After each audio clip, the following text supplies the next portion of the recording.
सभापति महोदय, आर्थिक और सामरिक दर्शन शास्त्र के दृष्टिकोण से 20वीं सदी के 5 बड़े विचार रहे। सबसे पहला, जब 1933 में अमेरिका में महामंदी आई तो तत्कालीन जो अमेरिका के राष्ट्रपति थे फ्रैंकलिन रूजवेल्ट, उन्होंने एक नए डील की घोषणा की, जिसे अंग्रेजी में न्यू डील कहते हैं। दूसरा बड़ा आर्थिक और सामरिक विचार था दूसरे महायुद्ध के बाद यूरोप के पुनर्निर्माण के लिए मार्शल प्लान की घोषणा। तीसरा जो बड़ा आर्थिक और सामरिक विचार था वो जापान के ऊपर जब एटॉमिक बम का प्रयोग किया गया और जापान पूरी तरह से तहस नहस हो गया तो उसके पुनर्निर्माण के लिए एक मैकआर्थर प्लान बना। उसी तरह से 1978 में जब डेंग शाओपिंग चीन के सर्वा नेता बने तो उन्होंने साम्यवाद की परिभाषा बदल दी। उन्होंने कहा कि it is glorious to be rich, कि अमीर बनना एक बहुत प्रभावशाली बात है। और 78 में चाइनीज कम्युनिस्ट पार्टी के तीसरे प्लेनम को संबोधित करते हुए उन्होंने ये कहा कि it does not matter whether a cat is black और white as long as it catches माइस।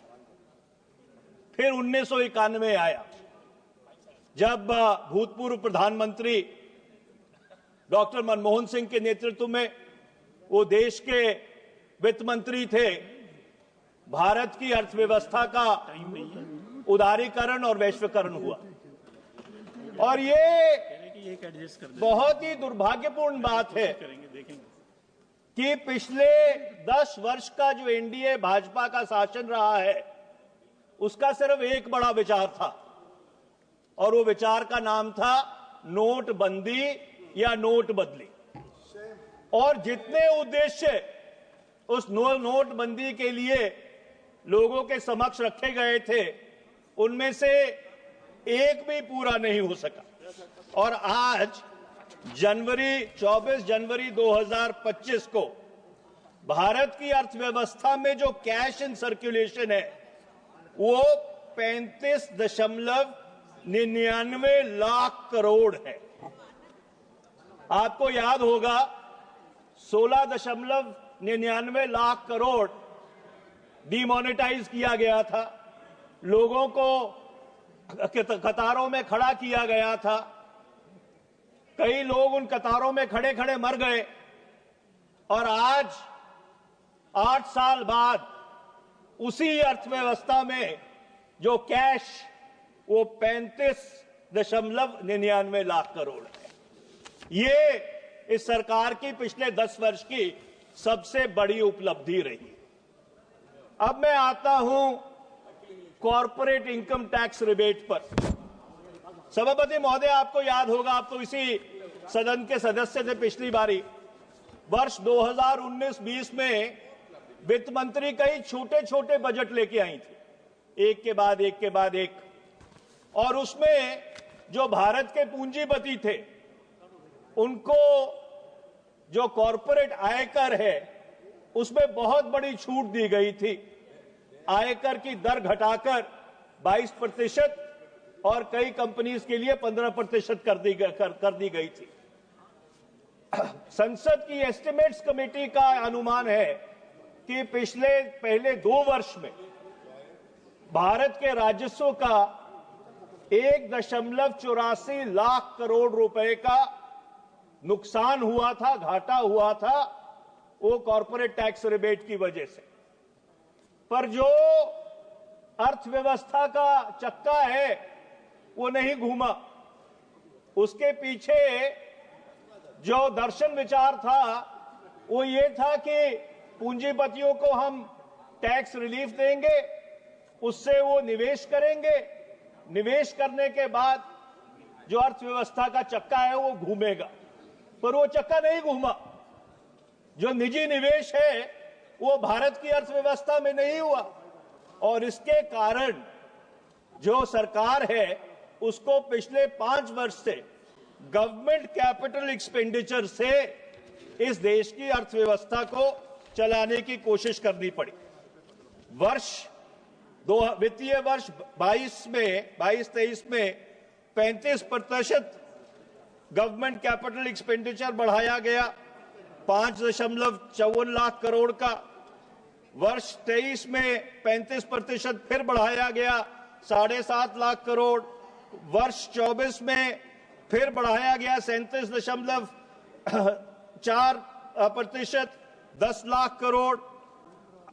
वर्ष 25 में 11.1% फिर बढ़ाया गया, 11.11 लाख करोड़। और आपके वर्ष 26 में अनुमान है कि इसको 11.21 लाख करोड़ किया जाएगा। पर दुर्भाग्यपूर्ण बात यह है, जो गवर्नमेंट का कैपिटल एक्सपेंडिचर का लक्ष्य था पिछले वर्ष, वो सिर्फ 92% पूरा हो सका, सिर्फ 10.18 लाख करोड़ रुपया लगा। इसलिए हर अर्थशास्त्री ने उस समय एक ही बात कही थी कि आप ये पूंजीपतियों को पैसा मत दीजिए, आप भारत की जनता के जेब में पैसा डालिए। पर सरकार के कान के ऊपर जूं नहीं रहेंगी और 5 साल वो तजर्बा विफल होने के बाद, पूरी तरह से धराशायी होने के बाद इस बारी इन्होंने ऐलान किया कि हम जो आयकर दाता हैं उनको आयकर में रियायत देंगे। तो देर आए दुरुस्त आए, हमें उम्मीद है कि जो ये जो आयकर उपभोक्ता है उनको जो रियायत दी गई है, जो 5 साल से भारत की अर्थव्यवस्था का चक्का बिल्कुल पूरी तरह से जाम पड़ा था, वो दोबारा शायद चलना शुरू हो जाए।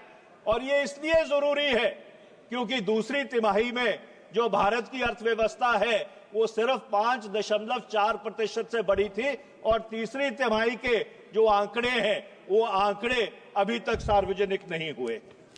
अब मैं कुछ मैक्रो इकोनॉमिक नंबर्स पे आता हूं।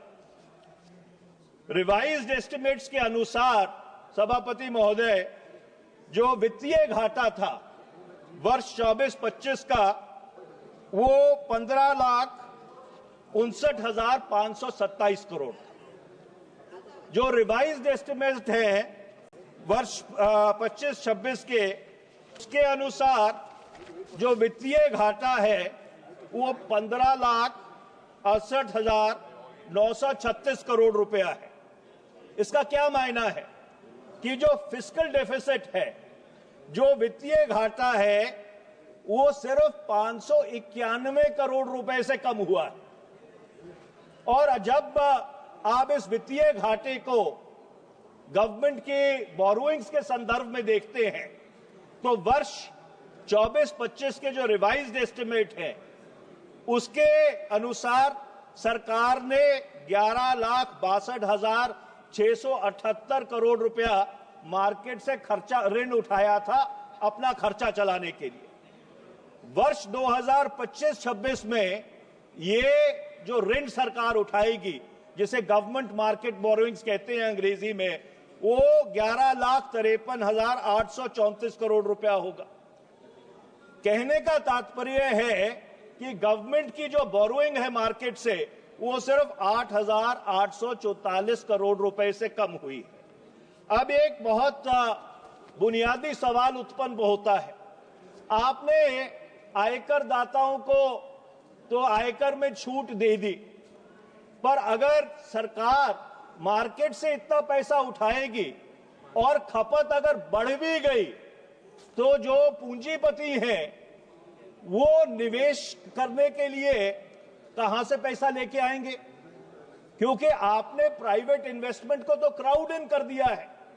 अगर सारा ही पैसा मार्केट से सरकार उठाएगी तो जो निजी निवेशक है उसके पास पैसा कहां से आएगा?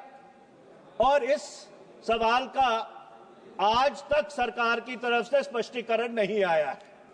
अब मैं आगे आता हूं।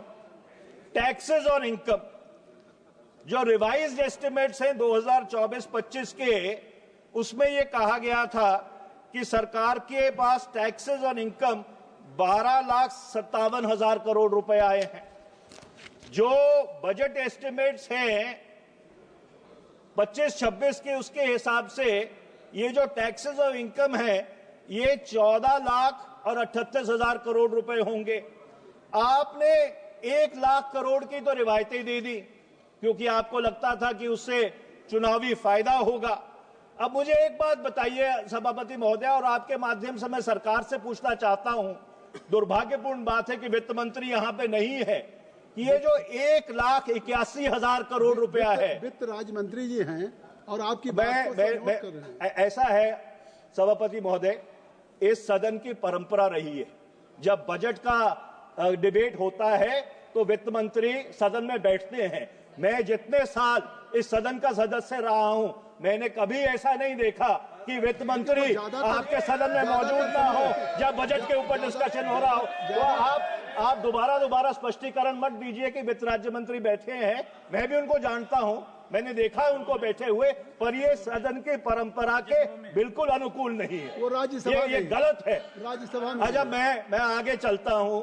अब मुझे आप एक बात बताइए निशिकांत जी, आप बैठे रहिए। मानवीय जी, I am not yielding, please sit down. I am not yielding. चलिए आप कर लिया। तो सभापति महोदय, मैं एक बात पूछना चाहता हूं कि 1 लाख करोड़ रुपया, अरे निशिकांत जी चुप करके बैठिए, 1 लाख करोड़ रुपए की आपने रिवायत दे दी। अब मुझे आप एक बात बताइए कि 1,81,000 करोड़ रुपए, आई एम नॉट यील्डिंग,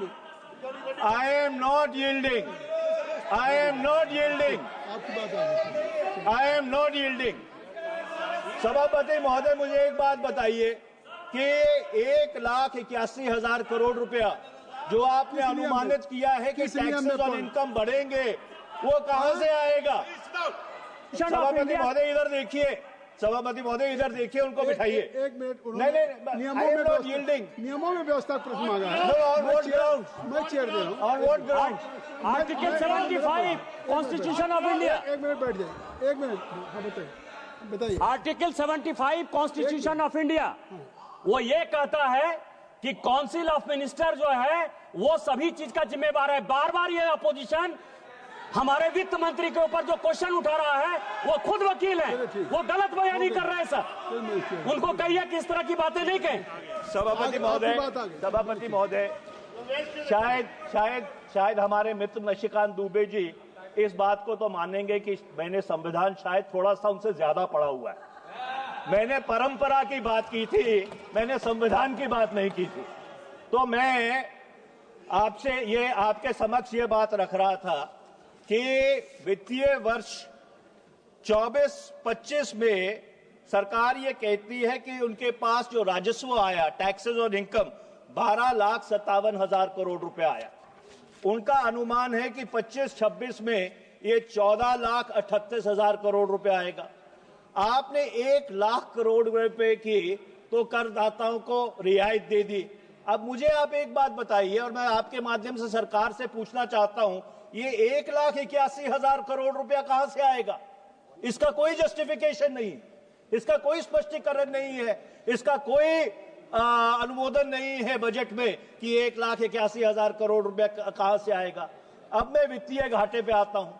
सरकार ने बहुत ही चतुराई से, बहुत ही अद्भुत तरीके से इस बारी में जो फिस्कल डेफिसिट के वित्तीय घाटे के मापदंड है वो बदल दिए।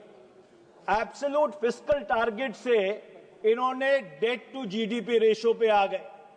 पर मैं आपसे ये पूछना चाहता हूं कि 31 मार्च 2014 को इस भारत सरकार के ऊपर 55,87,000 149.33 करोड़ रुपए का कर्जा था। 31 मार्च 2026 को वो कर्जा बढ़कर 196,78,772.62 करोड़ हो जाएगा। इसका मतलब ये है कि पिछले 10 साल में इन्होंने 140,91,623.33 करोड़ रुपए का कर्जा भारत के सर के ऊपर लाद दिया है। वो कर्जा कौन चुकता करेगा? जो आने वाली हमारी पीढ़ियां हैं, हम आने वाली पीढ़ियों के ऊपर you have created an intergenerational debt by putting this burden on the coming generations that they will have to service the debt which is being created by this government। 200 lakh crore रुपया या 196 लाख करोड़ रुपया कम कर्जा नहीं होता। अब मैं कृषि पे आ जाता हूं। अध्यक्ष महोदय, सभापति महोदय, ये सरकार ने कहा कि 2017 से 22 तक, मेरे को आप 2-3 मिनट और देंगे और मैं कंक्लूड करूंगा। 2017 से 22 तक भारत का जो कृषि क्षेत्र है वो 5% से बढ़ा। 22-23 में उसकी वृद्धि दर गिर के 1.4% हो गई। पर आप विडंबना देखिए, आप विरोधाभास देखिए कि मनरेगा का बजट 2013-14 में 33,000 करोड़ था, 25-26 में 86,000 करोड़ हो गया। मनरेगा के परसेंटेज 2013-14 में 220.22 करोड़ परसेंटेज थे और 2023-24 में बढ़कर ये 3.8 करोड़ परसेंटेज हो गए। अब मैं ये आपसे पूछना चाहता हूं सभापति महोदय, आपके माध्यम से सरकार से पूछना चाहता हूं, अगर भारत का कृषि क्षेत्र 5% से बढ़ रहा था तो फिर ये मनरेगा बजट तिगुना कैसे हो गया? मनरेगा के परसेंटेज दुगने कैसे हो गए? इसका ये मतलब है कि भारत के कृषि क्षेत्र में एक बहुत बड़ा संकट है, जिसके कारण लोग मिनिमम वेज, जिसे डीसी रेट कहते हैं, उस डीसी रेट के ऊपर काम करने के लिए तैयार है। इससे यह साफ जाहिर होता है कि जो सरकार के आंकड़े हैं वो सरकार के आंकड़े सही नहीं। मैं अपनी पेनल्टीमेट बात ये कहता हूं, किसी भी अर्थव्यवस्था के 5 मूलभूत आधार होते हैं: बचत, खपत, निवेश, उत्पादन और रोजगार। अब मैं आपको एक तुलनात्मक आंकड़े देता हूं। जो सेविंग्स टू जीडीपी रेशियो है 2013-14 में 34% था, जब ये पॉलिसी पैरालिसिस की बात करते थे कि यूपीए सरकार को लकवा मार गया। 2023-24 में कितना है? 31%। जो प्राइवेट फाइनेंशियल कंजम्पशन एक्सपेंडिचर है 2011-12 की प्राइसेस में 2-3 मिनट और लूंगा, 2013-14 में ये 60% था। 2024-25 में जो फर्स्ट एडवांस एस्टिमेट्स है वो 56.3% है। इन्वेस्टमेंट टू जीडीपी रेशियो 2013-14 में 33.8% था, 2023-24 में गिरकर 29.6% रह गया है। Share of manufacturing in GDP, सरकार ने कहा था कि 25% जीडीपी में उत्पादन का शेयर होगा 2022 तक। 2023-24 में वो जो शेयर है वो मात्र 15.8% है। और बेरोजगारी की दर, सभापति महोदय, तो थोड़ा सा समय दीजिए क्योंकि आंकड़े जरूरी है। 2014 में 5.44% थी, 2024 में ये एवरेज 8 या 9% है ऑन एन एवरेज। मैं आखिर में एक बात कहना चाहता हूं कि इस बजट में आम आदमी तो पूरी तरह से पिस गया। 803 रुपए का गैस का सिलेंडर, 94 रुपए 70 पैसे लीटर पेट्रोल, 87 रुपए 67 पैसे डीजल, 165 रुपए का सरसों का तेल, 55 रुपए किलो आटा, 60 रुपए लीटर दूध और रुपया जो कहते थे कि प्रधानमंत्री की उम्र से ज्यादा रुपया बढ़ रहा है। जब यूपीए की सरकार थी 26 मई 2014 को 58 रुपए 58 पैसे का डॉलर था। 7 फरवरी 2025 को यह डॉलर 87 रुपए और 47 पैसे का है। और मैं कोई प्रधानमंत्री जी की धन्यवाद। उम्र के ऊपर टिप्पणी नहीं करना चाहता। अनुराग मेरी सिंह आखिरी ठाकुर, आखिरी अनुराग बात सिंह सुन ठाकुर लीजिए, मेरी आखिरी बात सुन लीजिए सभापति महोदय जी। There was one big idea, और मैं अंग्रेजी में बोलता हूं, there was one big idea in the economic survey, and that one big idea was that the chief economic advisor told the government that they need to get out of the way of the people. They need to change the manner in which they govern the country, and they need to re-engineer it from you are innocent until proven guilty, rather than what they have been doing in the past 10 years, कि आप गुनहगार हो जब तक आप अपना गुनाह साबित नहीं कर सकते। और वो बड़ा ख्याल इस बजट में बिल्कुल पूरी तरह से